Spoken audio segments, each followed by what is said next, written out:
Tati? Și cât frig e la voi? Lasă-la mai jos să te vezi tu. Așa.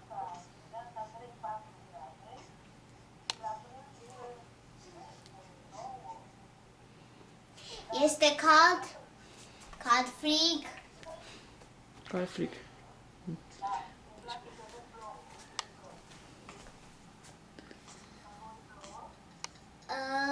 Ninge zi.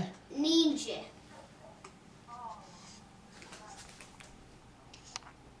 Și pachetel? A făcut și pachetelul cu mâna. Matematică? Și citire. O pic.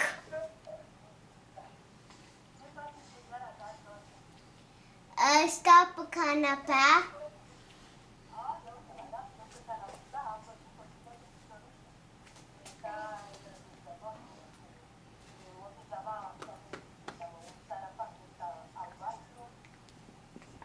Zic că e un pic mare. E un pic mare. Pentru 3 luni. Sarafanul ăsta.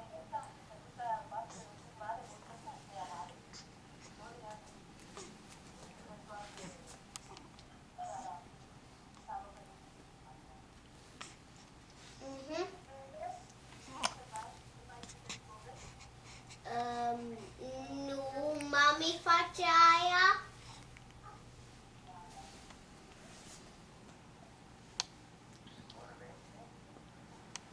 Da.